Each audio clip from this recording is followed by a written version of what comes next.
trip back from this adventure was far more exciting than our adventure.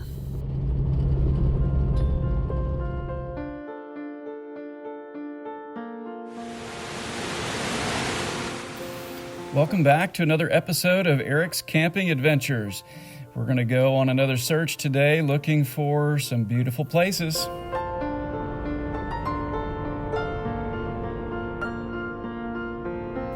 We are anticipating a calm trip up to the Fall River area in Fall River, Kansas. And we know there's some wind coming. We didn't know it was going to result in some wildfires like this, but there is some great camping up this area, and we just wanted to check it out for some future trips.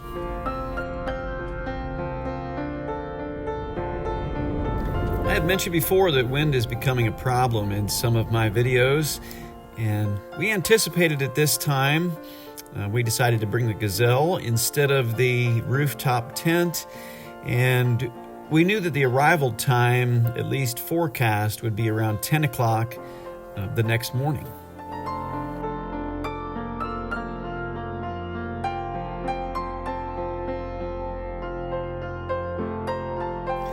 This is the Quarry Bay Campground at Fall River State Park. For tonight, I'm wanting to set up on the shore of the lake, take in the sunset, have a nice little fire, and just help Max adjust to camping in a tent. That's one of our objectives of this trip, is to get him inside the tent, a little more relaxed. Michelle being along will probably help. When we rescued Max from a shelter, we were told that he was Australian Shepherd and Siberian Husky. He's pretty big. He's almost 90 pounds. And he is frightened of a lot of new things, so the adjustment period takes a little bit longer for him. I am getting a little bit quicker at setting up my Gazelle tent, but this is on fast speed just to get this portion of the video done. But I do like my Gazelle tent, and I do like to stake it out with those stratchet straps in order to keep it stable during the wind. We're worried about wind this time. I got the shelter set up. I am headed over here to pick up some deadfall. Michelle and Max are going to take care of the dinner. So let's go get some wood for some fire.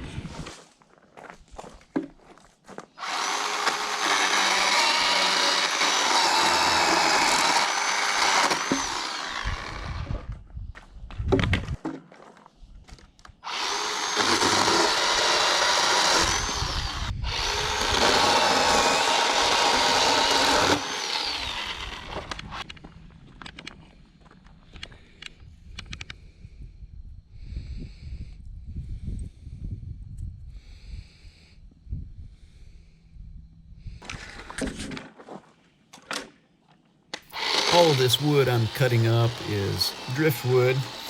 The Fall River State Park it's an 1,100 acre park, and it's a unique blend of forested floodplain, blackjack, savannas, tall prairie grass, and hiking trails. There was a little bit of a breeze here, so I didn't feel like messing around with trying to start a fire. I just put my propane torch down and lit it up.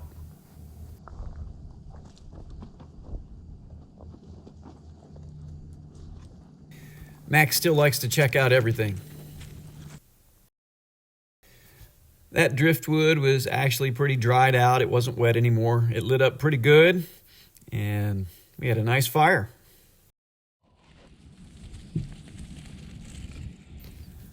Nice warm Mexican soup and 2 bean burritos.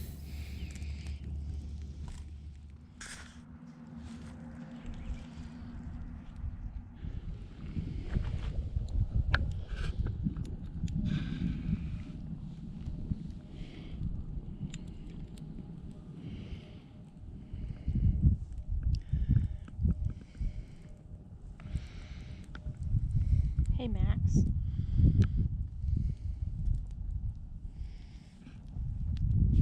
Well, hey, that was a pretty good evening.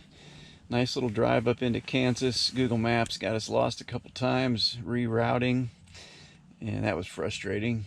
We got set up, got some good dinner on us, and Max has joined us. And boy, my belly's full, body's tired.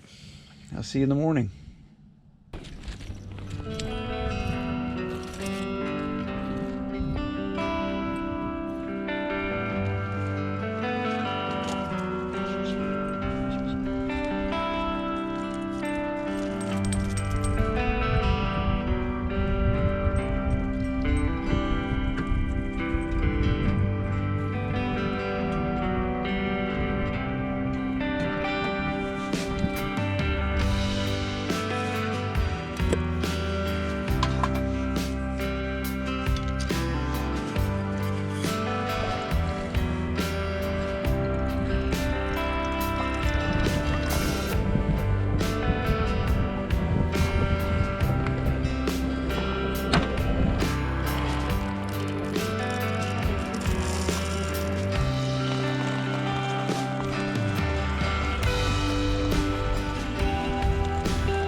Pretty peaceful night, and we're going to move along because this is a wide open space and the wind is coming. It says by 10 o'clock. Right now it is 9:21, so we're going to scramble on out of here and try to get to a little more wind protected area. Obviously this is wide open. It is actually a quite beautiful spot.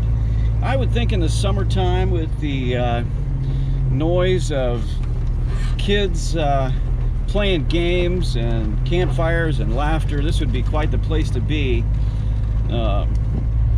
Really nice weekend. The low is like 56 degrees right now, but the wind is coming fast, so you can probably see from the color of the sky that it's going to change fast. So we're going to wander up the road just a little bit, find a trailhead for a hiking spot, and then we're going to head over to a wildlife management area.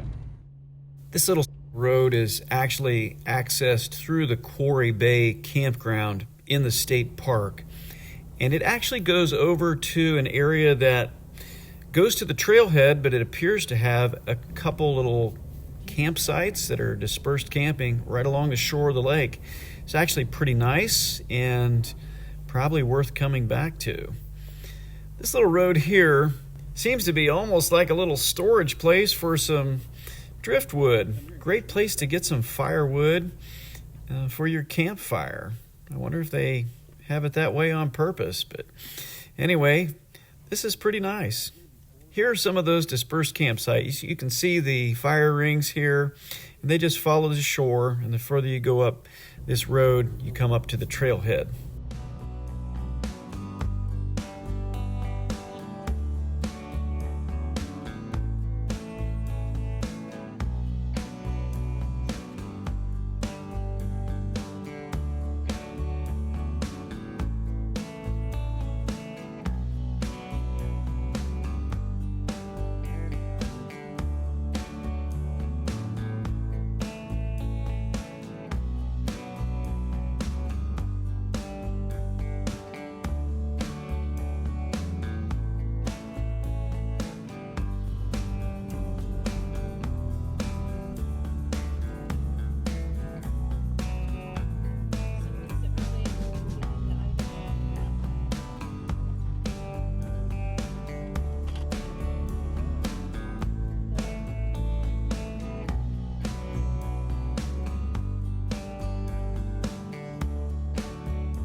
At this point, we are definitely outside of the state park and probably outside of the Army Corps of Engineer area that has built this reservoir, and we are into the wildlife area that is state managed by the state of Kansas.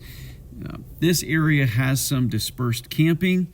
There's a map online, and you can use the map to try to find these sites. There are some that are not listed, and they are still labeled officially as you pull up to them, but it really is a nice area for fishing, waterfowl hunting during the appropriate season. And you do have to be mindful, though, there are definitely some wildlife refuge areas in here that are not permitted for hunting or human travel, or definitely not off-roading. Here is one of those campsites. We did find these campsites were actually pretty well constructed, all in view of the river.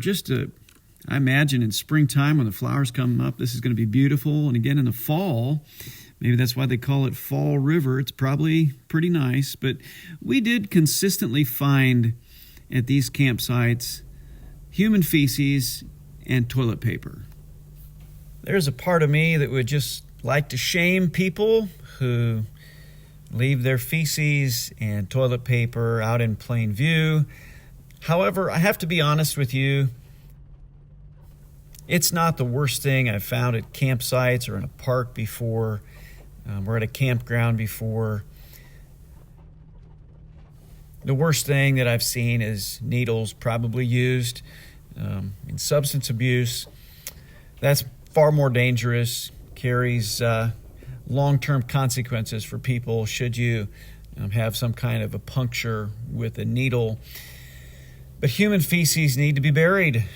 This is not okay. And none of this is okay in a wildlife refuge this close to the water. If you do find a needle at a campsite, be careful.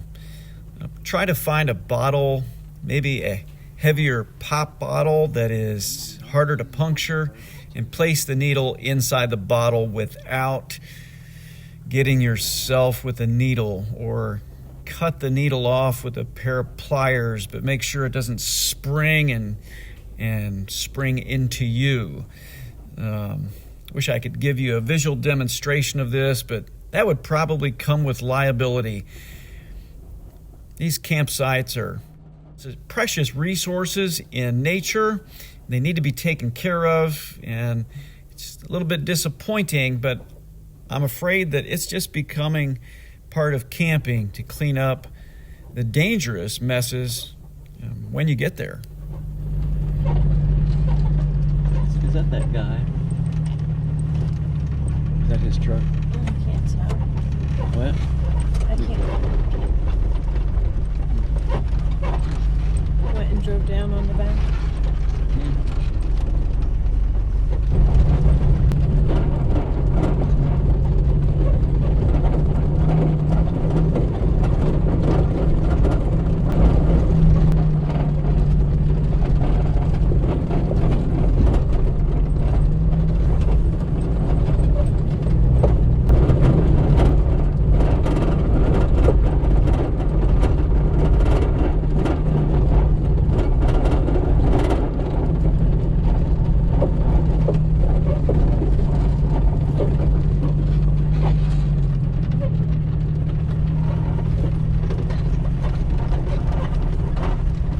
Better spot.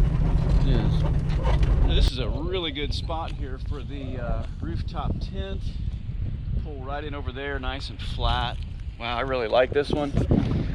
And we're going around these, and we keep finding toilet paper, and there is the Fall River right here. You are supposed to bury your human waste, and you're definitely not supposed to have a bowel movement and leave it even buried within 200 feet of a water source. That is a customary rule almost across the board on public lands, is 200 feet from a water source and bury it. But there's toilet paper all over these campsites.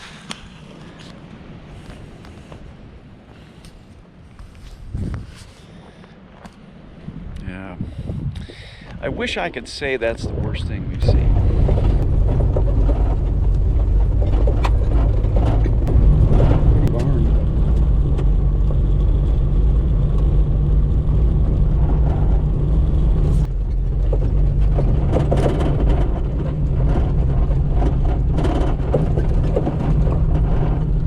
Wow, this is much prettier than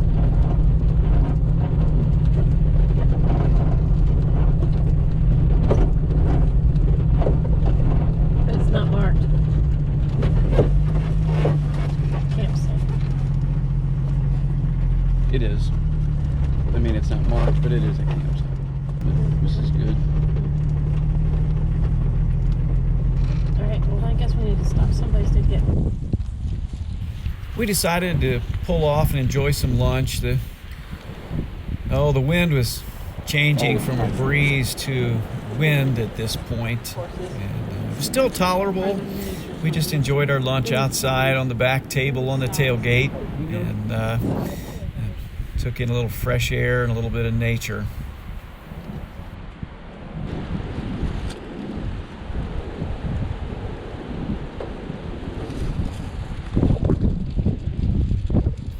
At this particular pullout, you could drive right down to the beach, and we decided to do just that. Take Max down to the water and just take it in for a bit. But it was at this point that the wind just started to really kick up. It was probably about 3 hours later than it was predicted, so we got 3 hours extra out of this that we hadn't planned on.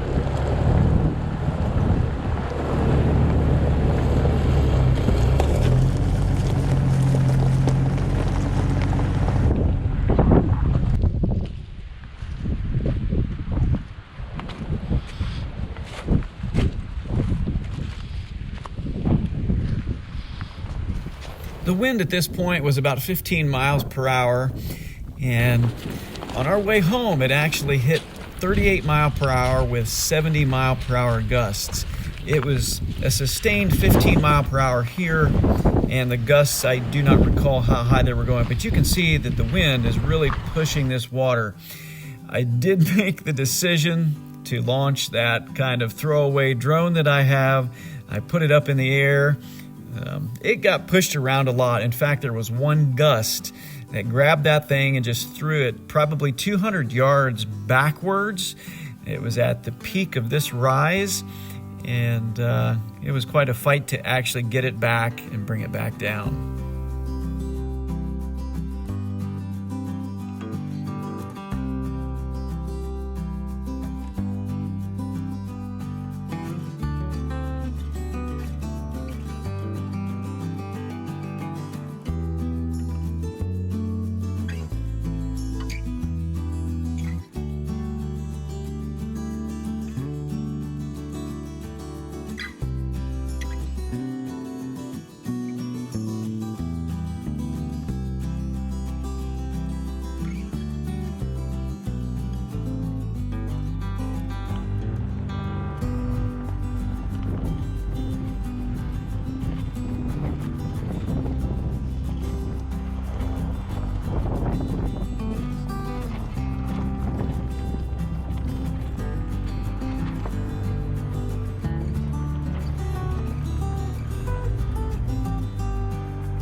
We enjoyed our time at the lake, wandering around the river and the wildlife management area.